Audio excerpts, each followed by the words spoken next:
Provocateur.media. Also, just to address your earlier point, Samantha, that there's a certain absurdity in supporting the monarchy, which is based on bloodlines, has nothing to do on its face with democratic values and pluralism and meritocracy. I would just counter that I think my vision of the monarchy has also been a very careful abdication of a lot of their responsibilities, their old historical roles, to Parliament. The Goldwaters is brought to you by Goldwater-Adler, shaping the history of Canadian family law since 1981. The Goldwaters vous est présenté par Goldwater-Adler, modeler l'histoire du droit familial canadien depuis 1981.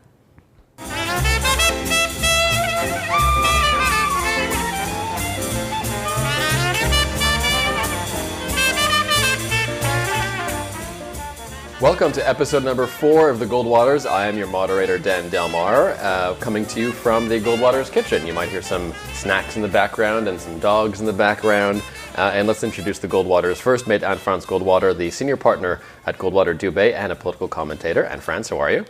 I'm fine, Dan. How are you? I'm excellent. Dr. Samantha Goldwater-Adler is a clinical psychologist based here in Montreal. Dr. Samantha, how's it going? Very well, thank you. And you, Dan? Excellent. And mate Daniel Goldwater, an attorney also based here in Montreal. Mate Daniel, how are you? I'm well, thank you, Dan. Excellent. So the monarchy continues to be a pretty hot topic, especially since the release of The Crown on Netflix, and a lot of people are talking about the next steps for the monarchy, the succession plan. What do you make of this institution and our attachment to it here as Canadians? Do you think it is still relevant to the lives of Britons or Canadians?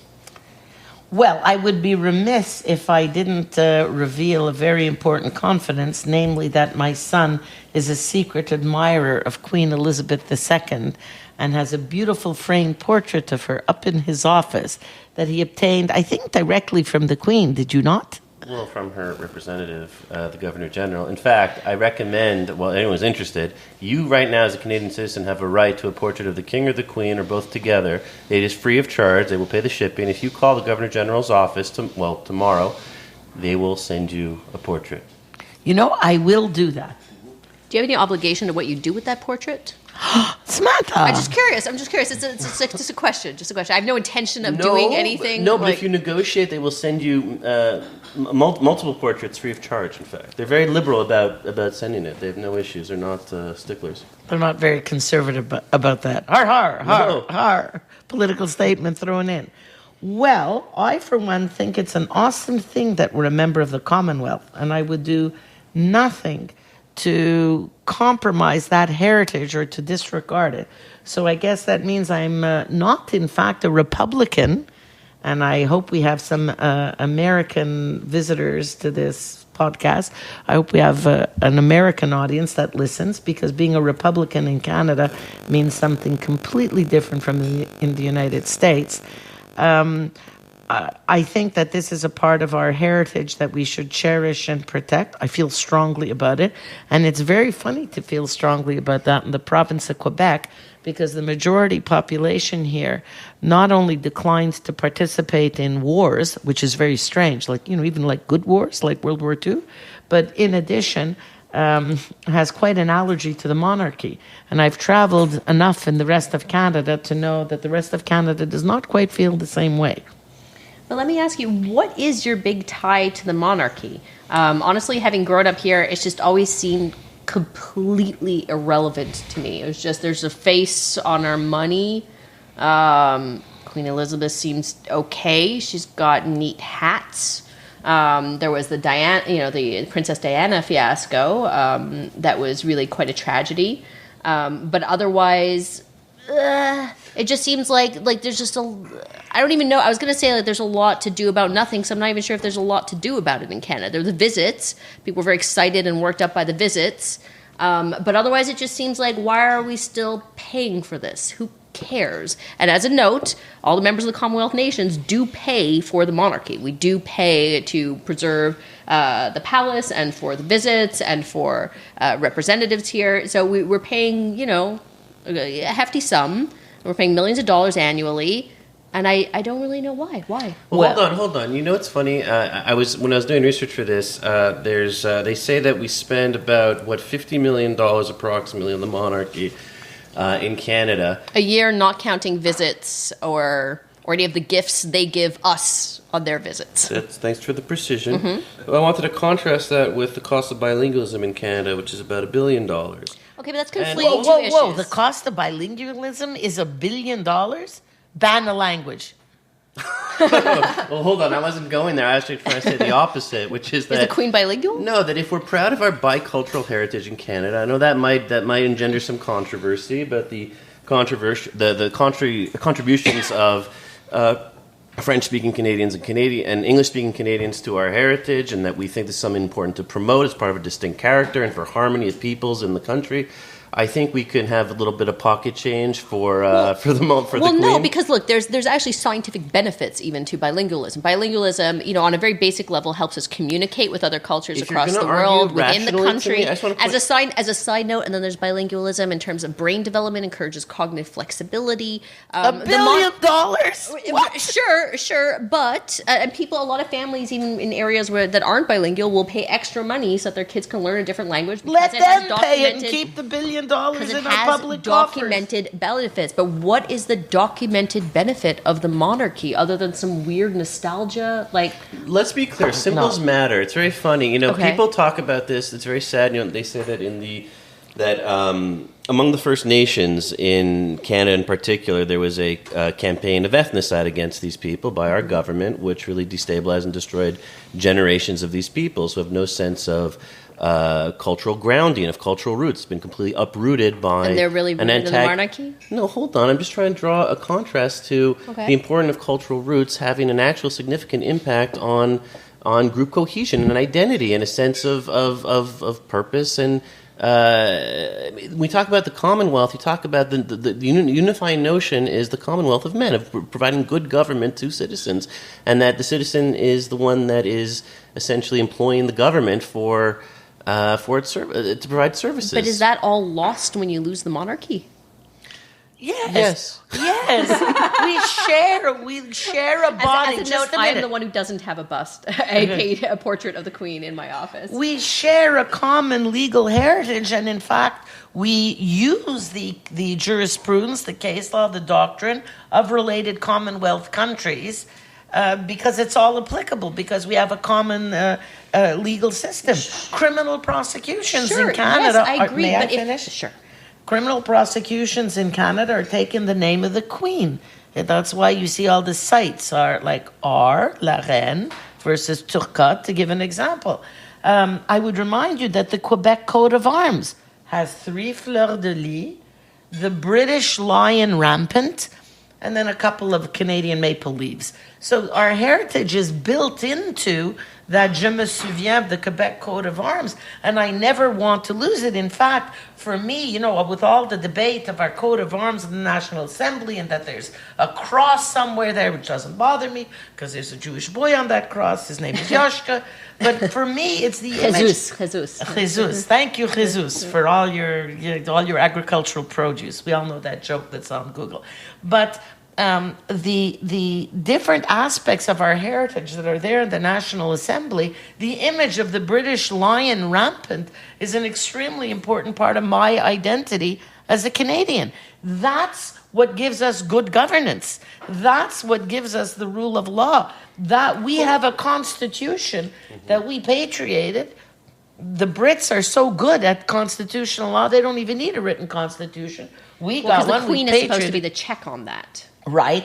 But all these awesome traditions we have from England. I was just giving a conference to young lawyers in French at l'Université de Montréal on a bunch of extraordinary legal remedies, the Morava Injunction, the Anton Pillar Injunction, Norwich Pharmacol orders. All of these are recent, over the last 30, 40 years, developments in the English common law that come to us from across the pond, directly to the shores of the French civil law in Quebec, and we apply them. But we apply them because our tie is via Queen Elizabeth II, our monarch, to whom I sang every morning in school. Okay, but when I sang "God Save the Queen." Okay, but with all the other disinvesting kids. from the monarchy will not harm its centuries of jurisprudence. Yes, okay, thank you. I think Samantha's point is that the real objective stuff of civilization, the contribution of legal traditions. It's already in place, and we're all benefiting from that. We're pushing along that same line. And in terms of an image with a lion that's cool, well, looks this nice. is where I have to just see the point that, look, I'm going to say it. It's irrational. My love for British tradition, it's one of those gut feelings. It's nothing that I would really go out there and start making an empirical argument for, to be quite honest. I think it is something that you weren't necessarily exposed to or as close to it maybe in your life trajectory. I don't know you. You're a stranger to me.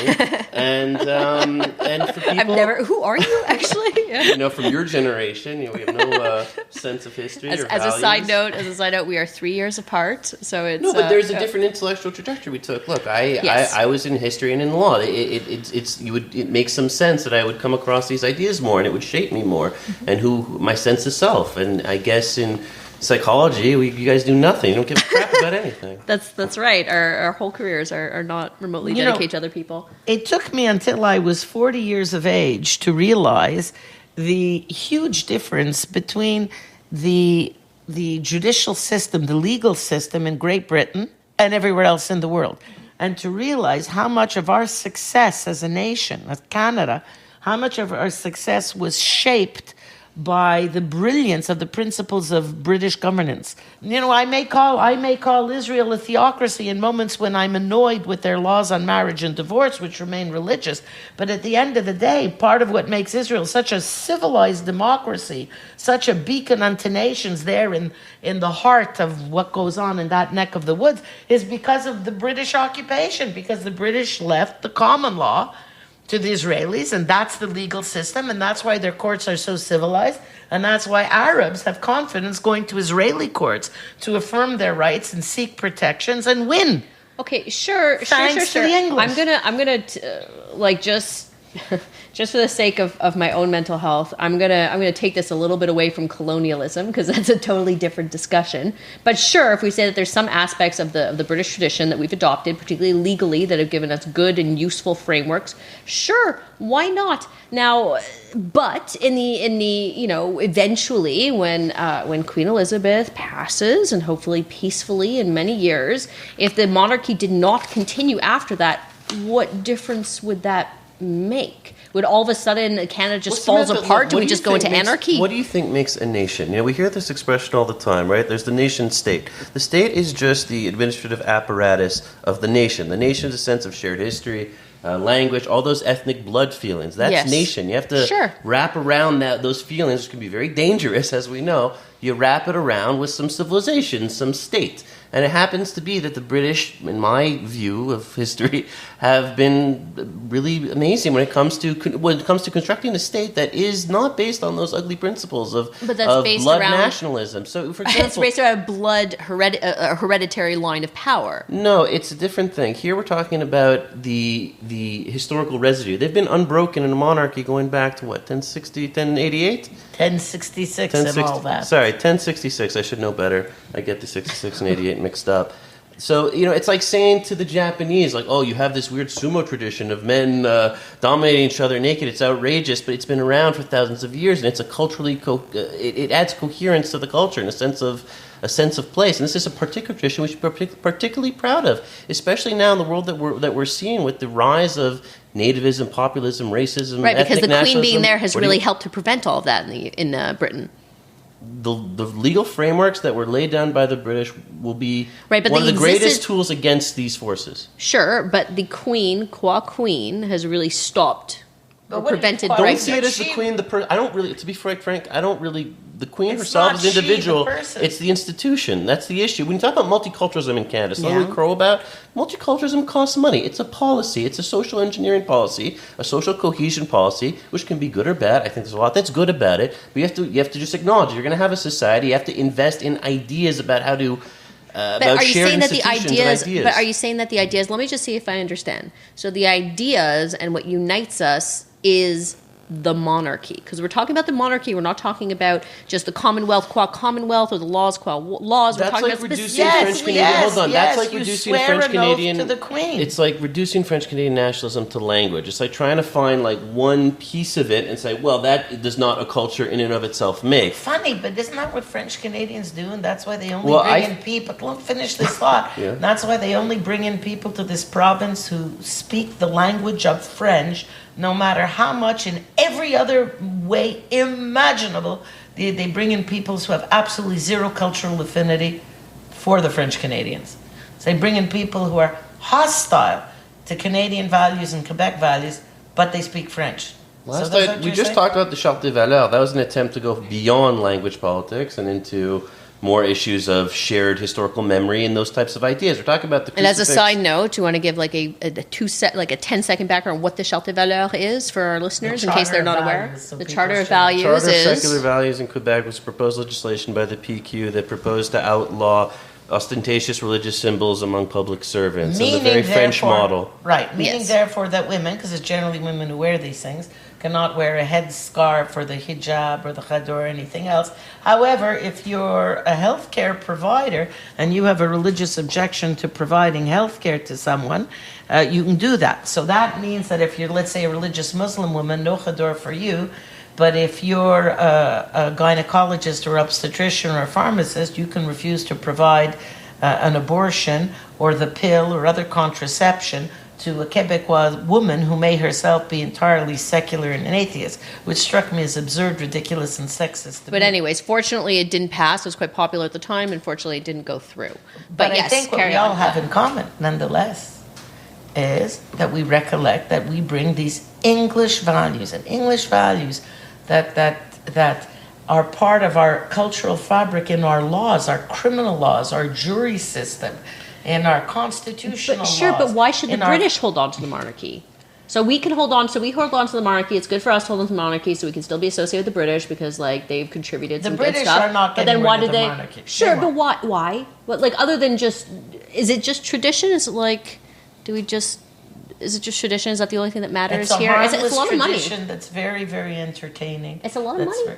It's not a lot of money. I just heard $1 billion for bilingualism. Let's eliminate that. Please, God. You want to educate your children in other languages? That's because you're bright. You don't? Too bad for you. Also, just to address your earlier point, Samantha, that there's a certain absurdity in supporting the monarchy, which is based on bloodlines, has nothing to do on its face with democratic values and pluralism and meritocracy. I would just counter that I think my vision of the monarchy has also been a very careful abdication of a lot of their responsibilities, their old historical roles, to Parliament. That's been the evolution of, Yes, but they're of the still British supposed to tradition, be- which is a beautiful thing to witness. Now we just have this symbolic... And besides, you forget, even the Americans, we speak here as Canadians, we still have an affinity for the Crown and for the Brits and for every British television show that comes our way, Well, right? don't speak for all Canadians, but sure. When I see the popularity of Downton Abbey amongst French Canadians, it is to laugh. Just like I see the popularity of the store of the Bombay Company, because it's got that type of English colonial furniture, man. French Canadians grabbed up, snap up that stuff. they're But not let's our go to the sponsor yet. States. Let's go to the States where they actually made an effort to get rid of the Brits as part of their heritage, right? That's that 1776 and all that chapter of their history. Interestingly enough, what do? They revert to monarchic way of thinking, to hereditary bloodlines. Everything with them is that. The Kennedys, father, son, and brother. And then you have the Clintons, husband and wife. And then you've got Obama. Everybody wants his wife to run. Why? You had Bush, senior and junior. And now you have with the Trump. And there was also what do you call it? The Trump. Yeah, Jeb. with exclamation point, Jeb. Yeah. Jeb. They even tried to bring in the third generation of Bushes coming into this on the lateral plane.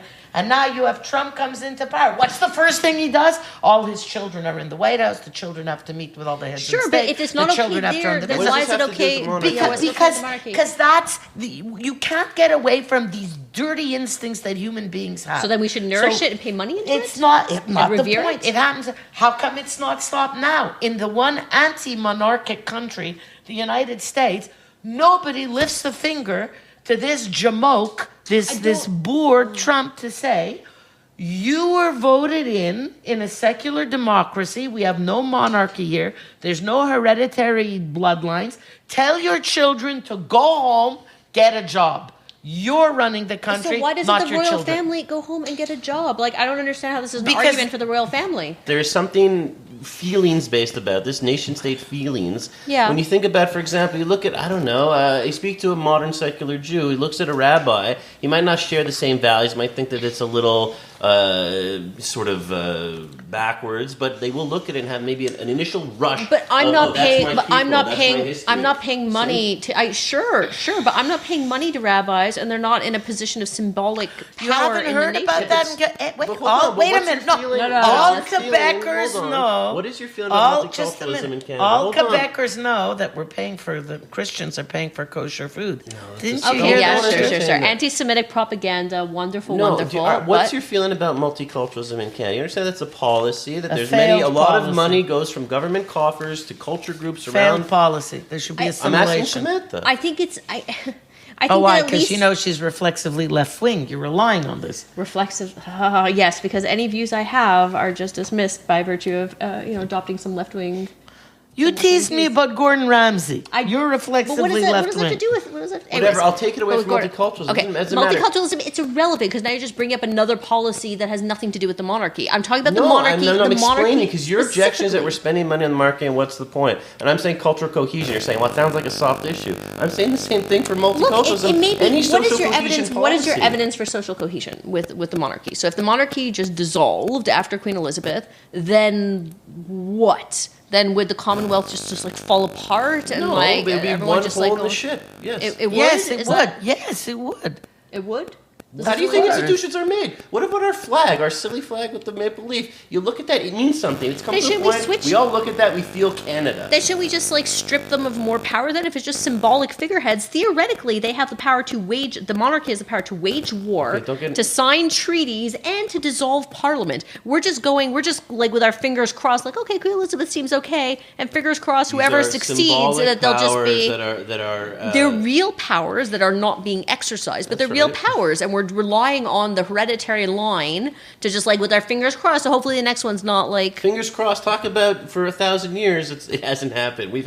There's been bloodless revolutions in the UK. There has not been a corruption to the extent that you're With suggesting. this, we're talking about the historical stability of our nation that's otherwise a baby nation. You forget we were only born in 1867 as a nation. To have the We're stability still of history. Dominion. Arguably, only after World War II did we really have an identity. Wow, that was awesome, it's Daniel. true. I mean, yes, no, it the is flag historically debate, true, I mean- but I love the passion with which you said it. But to have the historical stability of the crown behind us, to me, is a very important value. We have an affinity worth for the money. Australia because Sure, Australia is and a it may fellow just be something Commonwealth member. I can take on your word, I guess, that this is a great unifying power for people. Frankly, it's never been even on my radar as remotely relevant. But Well, it depends what you okay, view. Do you sure, view- sure. If I take your premise, if I take what you're saying as fact, if I'm going to take it as true, then what you're saying follows. So if this is a great unifying power for people, the monarchy, and it's a source of social cohesion, and otherwise, all sorts of mayhem will ensue, and it's not that expensive considering, the value of social cohesion. Sure, okay. It's just not been my experience. And I guess I can see what you're saying, given that the monarchy Because still you're does not have a as lot of aware of them support as, say, some in other Britain. people. You're a beneficiary of these things. You're a beneficiary of British tradition, of British laws. Sure, but of British good laws is government. not the same as the monarchy continuing. Those are two still separate things. But sure, if as a But fig- the if as a monarchy not continuing would mean dissolving what remains of our ties to Great Britain, and I'm not in favor of that at all. would we have to lose the ties to Great Britain if the monarchy dissolves? It's just Is that a one, thing? but understand, because you're trying to make it seem like, mayhem will ensue if we get rid of it. You're trying to dress up that's the argument. We're saying it's that's what you're one saying. blow in the... So it's a hole in the ship. It's like the iceberg French in the Canadians, Titanic. who used yeah? to be much more, they identified with their Catholic heritage much more closely at some point, right? Mm-hmm. Then you had the Grande Noirceur and you had the Quiet Revolution, and they started to identify with more civic identity, Mm-hmm. which was more appealing to a modern psychology, and language was the thing that they chose. But they had to make a choice. They had to, I think, disavow a lot of their French Catholic heritage, and that was one blow, I think, in the cohesion of the French Canadian people. I think that these are decisions cultures make, and the more you have to hang your culture on, the more cohesive it will remain. And if you like those values, it's a tribal feeling. You could argue about it. I don't think that the British tradition, however, lends itself to tribalism. I think it lends itself to notions of law and citizenry, of civic identity. Sure, and if somehow it's extremely important to maintain the monarchy for that, look, I think the bottom line is the monarchy isn't whatever I may think, however irrelevant I may think it is, and however I don't, I think it's quite trivial. But why don't Frankly, I ask you, it doesn't. What do you think? Well, what makes you feel Canadian? What makes me feel Canadian? Yeah. What is it for you? CBC, hockey, the flag. Why do I feel? That's a good question. And I have to say, maple syrup. Nothing about the Queen. Like nothing. No, if I'm going to get into my identity, sure. Just go freestyle. Get free associate. Where does it take you? You're Canadian. What does that mean? That. Yeah. Yeah. Well, let me think. There you go. It's more of a sense. It's a feeling. It's just like it's a sense of neighborliness. Very it's a sense I have empty my feeling. family. Well, empty feeling. Well, you couldn't summon much. You know that being nice to people. That's what means being Canadian. I didn't say that at all. But you're tapping into something else, Daniel. You're playing a debater's game because as an Anglophone Jew growing up on the island of Montreal, after 1976, which is you guys, because you were born in the 80s, you end up being here having zero identity. Because the truth is, if you actually meet the Canadians across the country, who are in fact more like the Americans, and that's a good thing and a bad thing, you realize we don't really have any connection with them because we don't meet them here because they're just not here anymore. And we don't have connections to the French-Canadian community. I don't know who I was talking to, which child I was talking to earlier today who didn't know that Tout le monde en parle was on Radio-Canada, not TVA. I didn't so say you have that. no connection. It was on TVA, but I'm not saying who it was either. So you have no connection there. And then of course, so many Jews have left. Who is there to have with whom to have an identity? So at the end of the day, if you grow up here, you have... we have an identity from the people who are around us who are much more educated than the Canadian average, much more affluent than the Canadian average, and quite disconnected from what it is to be a Quebecer or a Canadian. So I think that what we have as an identity is a more urban identity. Yes. Mm-hmm. We probably have more in common with fellow English-speaking people from New York or Los Angeles, Boston or in Vancouver than we would actually have. Well, that's why it's with funny because anybody even else. when you talk about a Canadian identity, frankly, it sounds absurd, but I identify more as a Montrealer than as anything else. That's true. If I'm going to say in terms of geographic location, I don't. Most of Canada. It's frankly kind of irrelevant to me. It's not that I have anything against the rest of Canada. The rest of Canada, I'm sure, it's great and lovely. But I don't have a real for connection you. to it. I have a challenge for you, and I'm holding up a picture that no one can see because this is a podcast. But I have a challenge for you, and I'm going to convince you the monarchy is going to endure. When we took the children last year to Disney World, and there were all the little girls there. What were all the little girls dressed up as, without a single exception? Princesses. All princesses. You So- cannot let me finish. You But then that's going to mean cannot that take out of the cryogenically frozen Walt Disney should be the new monarch. That's a an huge argument. anti-Semite, not a good idea. Okay. But when I look at the picture He's also here, dead, but sure. when I look at the picture here of William and Kate, and then I see little Princess Charlotte who's there, I have to tell you. What about son? What about little son? He's got a very royal name, Prince George. Well, I think of Princess Charlotte because my point is the princesses. I really think that it's Will who's going to sit the throne. See, now I talk like I'm in Game of Thrones. What are our favorite shows? Game of Thrones, Downton Abbey. These are our favorite shows. You're not going to get away from them. I push back against The this. Crown. When I see all the photo ops between William and Kate, and See, that's going to be Queen Kate, and that's this going is to just be celebrity culture. This King is People Will. magazine. This is In Touch. Yes. This is the trend. This is not the monarchy, in my view. Yes, it's Let me be In very Touch. It clear. Right. creates Paying tourist dollars. It's good for business. When they make a visit here, believe me, Is the it- hotels is it- and the restaurants Okay, where but they that's are not make what money. inspires me. When I look at that, I'd I like to don't see think of numbers. like the I'm glories giving you of the Anglo, Trump argument, heritage. the economic argument. It's good for business. Good for business. Only if we see Make the Canada great again. Only if we see the numbers that's actually good for business versus what we spend on their visits. What we spend is nonsense. It's $1 per person. The Queen recently became the longest-serving monarch, and this one of our pieces for the research today was in the Telegraph. A writer writing, "The Queen is my feminist icon, and she should be yours too." Does just enduring, I suppose, or projecting that kind of stability for so long, does that make her a feminist icon? I think it makes her. I think she's a woman and identifies as woman, but by virtue of existing as a woman in a non-earned position of power, it doesn't really. I don't really see how that makes her a feminist icon. There's like Malala Yousafzai. She's a feminist icon. Like she's done things. Like what has other than in her early monarchy, World War II, where she helped to fix cars as a truck mechanic, and took the Saudi King Abdullah for a spin in the car when in Saudi Arabia women couldn't drive cars. Okay, that's like 70 years ago. Do you want to know? You want to know the story behind why he was so scared to be in the car with her? Why? She was screaming drunk. I was waiting for that. Okay. They never tell you that part of the story. That also doesn't make her a feminist icon. Okay, listen. She ascended to the throne when she was 18 years of age, in the full flower of her womanhood, as they say. Right? She has sat on an uninterrupted basis through how many presidents and prime ministers and royalty around the world? But not because by being alive. Right. Like she's lived from 18 years old. She has survived to 90, and frankly, it doesn't really make her a feminist to me just by being alive. For 64 years. Good for her. I bet she eats really healthy foods. Maybe that's an argument for cucumber sandwiches being part of our staple diet, but it's not really an argument for her being a feminist. I think she's kind of pickled. I think that's what's preserving her now. The high proof alcohol she regularly imbibes. As the fascinators that keep it in place. I actually learned this from a very well placed British woman who shall remain nameless, so she not be imprisoned for treason. We even describe tales like even when she's shopped, the Queen, that is, at Harrods, and has been so drunk she's had to be escorted to go sit down somewhere. Not that she has money in her purse, of course, because she doesn't need money, because she's the Queen. Right, because we pay for that. Right. I say this really only with affection, and we're certainly not paying for her shopping.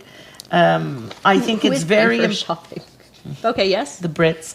I think that it's very important that a country as muscular and manly as Great Britain has had a queen sitting the throne for 64 years. And let's not forget charming Queen Victoria way before her, who was an anti-feminist, but again was the queen, the head of state. And I think it's important for feminism. I say this with a certain sadness. Maybe my voice isn't going to have the same ringing conviction because Hillary was not elected as I would have expected. She was not elected Queen of England. It just didn't happen. We were really rooting for her and just bang. Well, I'd like to think that we have somebody besides Angela Merkel to rely upon as a female head of state. But what has the Queen been saying? Wait a sec. Okay. Although you have to say, I never thought I'd live to see the day when the president-elect is fallen madly in love with the tyrant who's at the head of the Soviet Union, whatever you children want to call it today.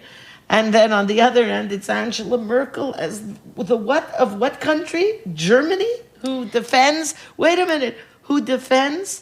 our constitutional values, who speaks out against discrimination and speaks to the respect of all people. So Angela Merkel, that's a feminist icon. She's a feminist. Angela Merkel. Sure. But I don't know why, by the way, in German you would pronounce the G, soft G. Okay, ask her. You should ask her. Okay. Ask her. Angela Merkel what was the protects and safeguards our values. She's the last voice in the Occidental world to do so. When was the last time what would my Queen, bubby say? And what was the last speech that the Queen gave that espoused anything, like anything in terms of women's empowerment, in terms of how women are treated in the world, in terms of women's rights, anything that matters? When was the last time? That's not her position. Okay, so her position. Wait. So the advocacy. So wait. The shining beacon of feminism is the one whose position is not to speak. To look proper, no, that's to be not totally her job. Modest. No. Be modest. Her job is not to look proper. She has a busy schedule as a queen, and she has a queen's schedule. She's not supposed to be part of partisan politics. It's not her role. Please, if there's one thing you do, and if there's one person for whom you can show a little bit of respect, certainly doesn't have to be me. But I show respect for you, Mommy. I love you. You're more of a feminist icon than the Queen. How about that?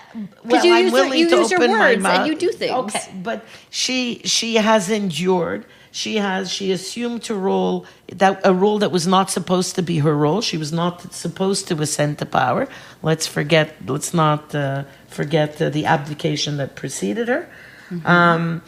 But she assumed this role. She engaged in it with all the sacrifice and sense of duty and country that you would hope that any elected leader would have, and that I fear many elected leaders have fallen short of that standard.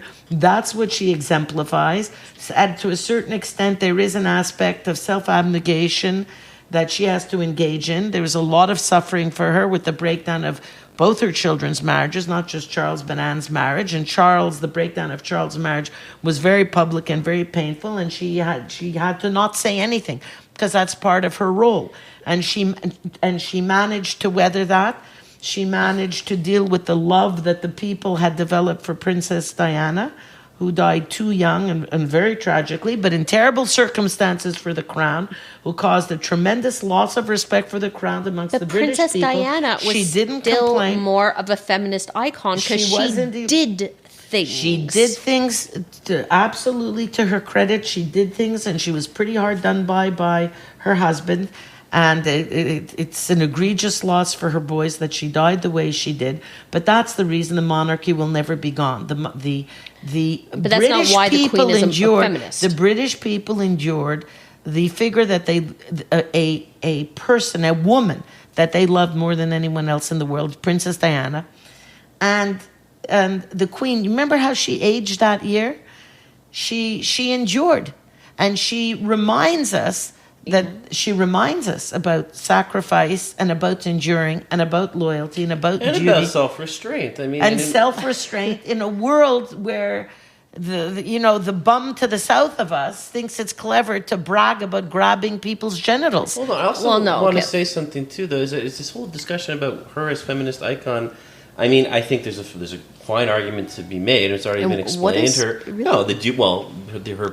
service during World War II, her sense of duty to her country. Yeah, so 70. It's not an admirable job to be walking around the world hobnobbing with ambassadors. But the fact of doing a job doesn't make you a feminist. But that's kind of my point. I think the feminist discussion is really not that important. I think that her importance kind of transcends feminism. I think that if you're going to be a symbolism of one of the most enduring, like agendered. If you're one of the most enduring symbols of British history and of British cultural contribution, I think that's more important than feminism. I think the laws that were I wouldn't say it's more important than feminism. I would say it's something different than feminism. But sure, I can still say that yes, she served a role. The fact that I see her again as standing for the rule of law and the idea of colorblind notions of justice. That's what I associate with her. So I see it not that she's actually done any of it, but just that she's existed in that role symbolically. The monarchy in itself, just the fact of it existing is what. Okay, so the fact of her being alive and having survived her children having divorces. No. Here's what she just had to say.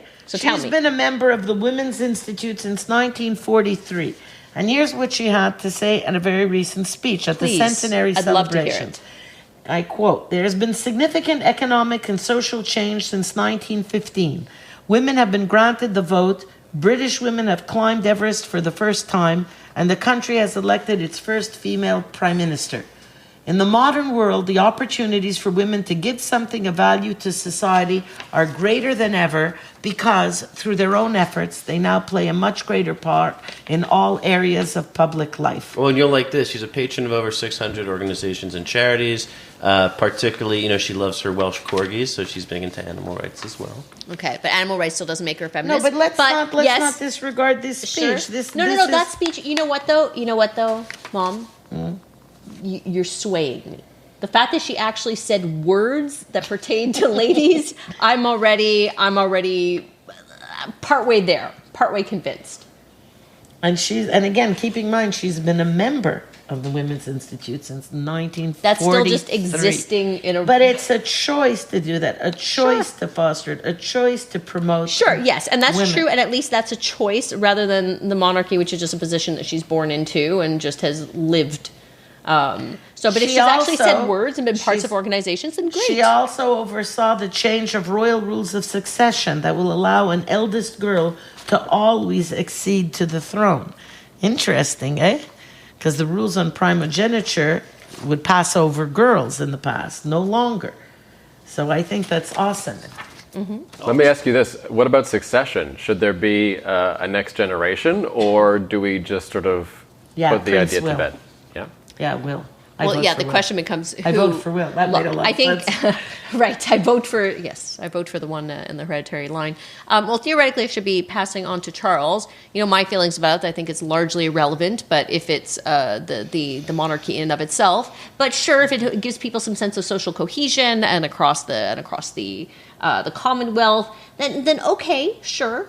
In terms of who goes next, but if the point is that it's supposed to be social cohesion and a sense of support, and where people have lost the sense of support for their political institutions, kind of throughout countries, and if people still find unity and support in the monarchy, then maybe it should go on to Will. The rules would be that it goes on to Charles, but people like Will a heck of a lot more than they do Charles. This is what I want to push back against. So it's not a popularity contest. That's, to me, part of the beauty of the unchanging nature of the monarchy. Sure, but if the point is social unity and people really like Will and it's going to draw them together, then why not? Why not? Because it's also about respect for historical rules For and the rule of conventions. birth? Yeah, that's right. There's nothing complicated about it. The rules say it goes to Charles. If Charles can refuse to take the throne and pass it on to Will, that's fine. That's the tradition. To me, the institution in and of itself and the traditions and the maintenance of them is the good.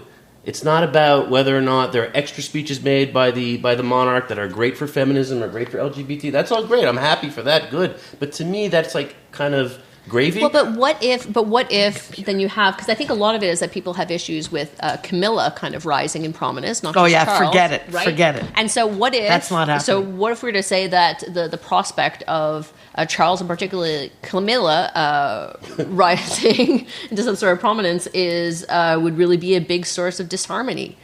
Doesn't that go against your whole argument for the purpose of the monarchy? I don't think Camilla's that hated. I don't think she represents a serious threat to monarchical traditions or English values. I think it's much ado about nothing. Are you kidding me? Camilla will never... Well, she can't in any event. Why? Because she was the mistress and people don't like her? She's going to be what? The princess consort? You see her as the king consort? No, he's not going to sit the throne. This woman right here, member of the Commonwealth, by extension, I'm not a British citizen, I'm a Canadian citizen, but after what happened to Diana, never in a million years could I tolerate the idea that Prince Charles would sit the throne and she would be his... Well, and there's 55% of people are against it. So the majority of people are against Charles and Camilla sort of succeeding. There you go. See? How? And we all know how often I'm you're part saying of the that majority. It's not a popularity contest. So it doesn't have to do with social cohesion. It has to do with following arbitrary rules for a long time. But she broke those rules by saying that the eldest daughter can pass on as a monarch, and so she just broke. She broke tradition. Didn't. She did it by decree, by official. It's her official duty. She has the right to do that. She was not. So she can't by transgressing any monarchical rule. So she can't. But she changed the monarchical rule. But she it can't was within her power. Within her power to do so. Sure. So can't she change the rule to have Will Will take over? The rule of law, I'm respecting the rules can't that she govern change this institution. But can't she change? Can't she change the rules to have Will take over? Well, she wouldn't have to change the rules. Listen, he's. She could just kill Charles. No, don't kill Charles. No. At his age, I'd be very surprised he would want to sit. Yeah, I agree. I don't think he would take it, but she's not going to step down. She's way past the age. Had she been like other queens, like in the Netherlands, who would step down at a particular age to permit a more orderly succession, so the next person to come on the bench gets the next person to sit the throne would be somebody who's not in the throes of senility. They would have done it like in the Netherlands. It's not happening. She's sitting till the bitter end. So I don't see why he would, in his dotage, even want to become king. And I'm sure it's something mother and son have discussed. Yeah, but you're not saying that. But let's say he does want to take it. You think that should be overridden? Because Camilla's not your friend? No, I don't think she's going to override him. Nobody can override him. But I think he knows. I think when he made a decision to go public with his relationship with Camilla, and they've accepted it. I mean, what are they going to do? There's a reality. That's part of the coarsening of the culture. What did Camilla do that was so wrong herself again, besides just being the Rottweiler? Oh, my God. She was a miss, so Well, she was the mistress. she existed. She exists. First of all, she was married. Hello, can we remember she was married? And she was she was Charles' mistress long before he ever hooked up with the Virgin Diana. Was what, 12 years old when they met? Remember the picture of her in the diaphanous skirt? Bon. And then she, who called Charles Sir because she was a teenager and he was already 63, they marry. She provides him an heir and a spare, as they say, right? Will and Harry. And then finds out that there's a third person in the marital bed. Remember, you're talking to him when it's Diana's age. Oh yeah, but that's Charles. That's not the entire population of the planet knows that. Do you know how many people watched the funeral, Diana's funeral? Shows that billion. But the funeral didn't have to do. But Camilla, it's not blaming Camilla's. Monica Lewinsky for Bill's conduct. Like, I don't see. It's not the point. It's And that it's not- Camilla. First of all, Charles should never have married Diana. If he was in love, he should have just done what he had to do. Camilla could have divorced. They could have lived together in sin. Nobody would have cared. There's a noble tradition in their family of abdicating the throne for the sake of the woman you love. Big deal, right? Nobody would have cared. But he didn't want to give up his ambition that's to his the responsibility, throne. not and that's Camilla's. his responsibility. Yeah, that's But all I'm saying. Camilla... You could I think admonish Camilla Charles. was Go a ahead. voluntary partner in this and knew that he married somebody else, and they continued their affair, and it was at the expense of a much younger woman who didn't know what she was getting into. I'm sure she did not consent to go into a three-way relationship. And anyways, she ended up there. She made the best of it, and she jolly good run she did, because she then devoted herself to public works. I would remind you, she was one of the first public figures in the world who would actually go and hug and shake hands with AIDS victims, Yes. which was hugely important today. Let's not minimize or banalize her role. No, we're not minimizing. Okay, so Diana's she role. really she did devote her life. She would not have been my personal girlfriend. I have nothing. I would have nothing in common with her, but it didn't prevent me from having tremendous respect for the good work she tried to do, notwithstanding the devastation of her personal life that was lived so publicly. And I believe that there are a lot of people who have long memories, like I do, and would not want to see Charles and Camilla anywhere near the throne. It's not my decision to make. It's nobody's decision to make. It's up to Queen Elizabeth II. It's up to Charles. I'd like to think he would give up the throne in favor of his son. Mm-hmm. His son is extremely popular. His son made a good marriage to a woman his age, where we've watched him grow up. He had a relationship with somebody he actually likes, a marriage that people understand in modernity, a marriage that's a partnership. And they got cute kids. They're and they have couple, adorable children. They take good pictures. They take good pictures, and he continues the tradition Diana had with him of being where they're very involved, hands-on parents. There's been a generational change, right? Mm-hmm. And which is just awesome, which is just fantastic. And for all the monarchy has to be regal and maybe to a certain extent remote, Diana changed that by being the people's princess. Mm-hmm. And the family that exists there now, Will and Kate and George and Charlotte, I think exemplified the type of royal family that the ordinary Brit can look up to and admire, and represent the continuity of their 1,000-year monarchy. And I think it's awesome. I think it's great. How many countries are on the earth are a success like that? How many countries on the earth endure like that? I want to see the monarchy endure. I think it would be awesome. It's not like I have anything personal against Charles. I would throw up if he were king. Oh. Let's talk about how the monarchy evolves from here on in. If Will is to take over, what kind of monarchy would a more modern monarchy be? There's a lot of talk about spending, renovating Buckingham Palace as the country is going through austerity programs. Should the king be more modern, more democratic, more open, and more austere too? I think austere, definitely. That's personally, but frankly, it's because we've already established that I think the monarchy is a bit of a waste of money. Buckingham Palace is a huge tourist attraction, and it's an important heritage site. And I think any money that's invested in renovating, keeping it up, is certainly worth it. And when you see how many castles across Great Britain, in England, in Scotland, so on, have been left to fall to ruin, It's criminal. This is part of the history of these countries. But in terms of Will's style, I would think he should continue his father's tradition to speak out about conservation and about ecological issues. I think we've just the Americans had a bad day and made a mistake and elected some jerk who knows nothing about science and who seems to believe that climate change is a story that's been invented by the Chinese. It's not so. And it would be useful if somebody, as the king of the Commonwealth, of all these awesome countries that are supposed to be allies to the United States, are important trading partners of the United States, would come out and keep in the public discourse the importance of conservation, the importance of combating climate change, the importance of ecological awareness. I think these are issues that speak to a lot of people, notably to young people, and would be a very important contribution because these are concepts that have no party lines. I agree. Frankly, Prince William strikes me as a milquetoast guy. I have no read on him. He's kind of a blank slate. I'm unaware of any particular social issues that he's championed. Frankly, I trust that they're going to be milquetoast issues that everyone can get behind, whether it's going to be something sort of like a la Melania Trump, like anti-cyberbullying, whatever he's going to take on, I'm sure it's going to be PR tested. Everyone's going to be happy about it. I think the role of the monarchy is much more to be uncontroversial, not to weigh in on issues that are impassioned debates in society. You just sit there, be photogenic, remind us of our heritage, and shut up. That's my perspective but not on it. Shut up and speak. Well, look, and if you make a speech, you like women, you like gays, you like blacks, great, good, that's good. But I don't think that should be the mandate. You think it's not contentious. It suddenly became contentious on November the 8th.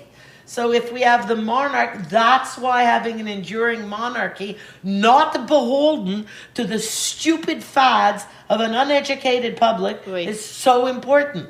So somebody can come with a sense of continuity of the legal system of England that would speak to concepts like putting an end to discrimination, and as you put in such a cavalier throwaway line, and if you like blacks and you like gays, that's great, that's awesome. He's a milquetoast king. He can come say those things. Gee, I'd be delighted. I was aiming even a little lower. I was just saying, just speak to conservation and ecological issues and talk about climate change. You want to go further and remind people that it's not good to be racist, sexist, and homophobic.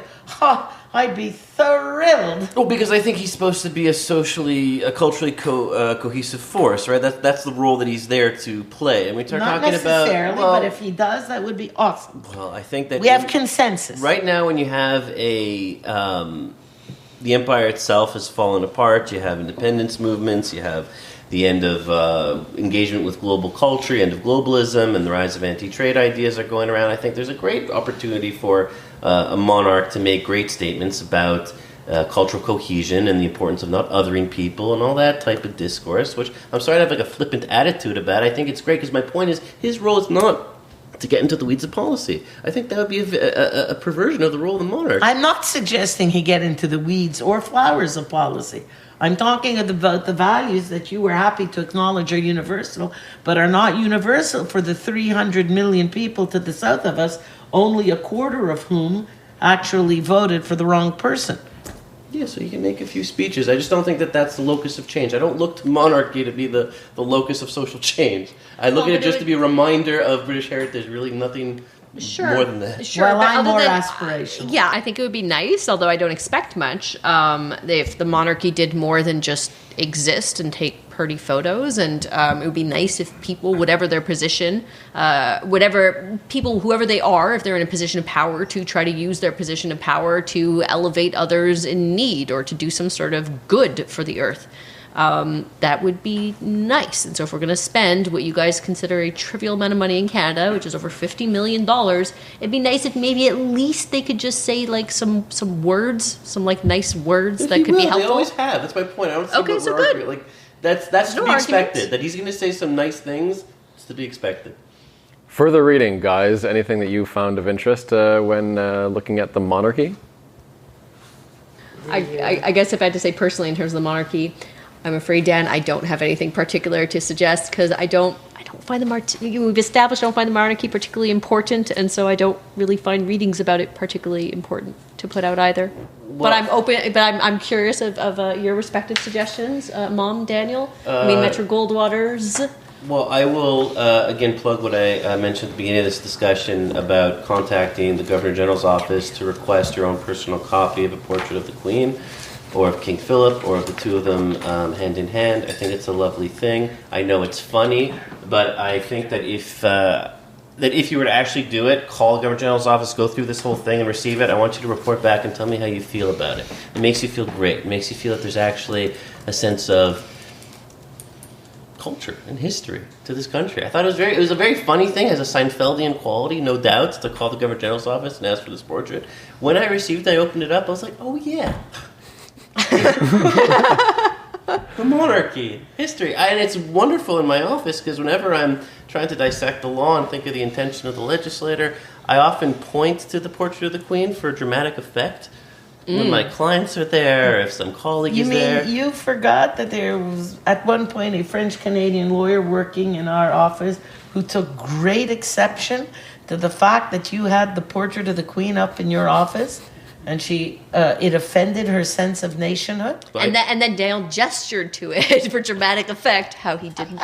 No, and I was inclusive. I told her this, she's our sovereign, honey. It's both our sovereigns. You're sovereign, too.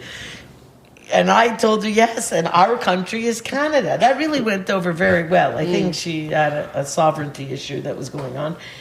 What interests me, now that I found it, because I didn't have the URL on the copy of the article that I printed out, is the article that appeared in the Telegraph called "The Queen is My Feminist Icon, and She Should Be Yours Too." Now that's worth reading. Thanks, Goldwaters. Join us for another episode next time. You can join the conversation on Facebook and Twitter, #TheGoldwaters. Thanks for doing this again this week. Thanks, Dan. Always a pleasure.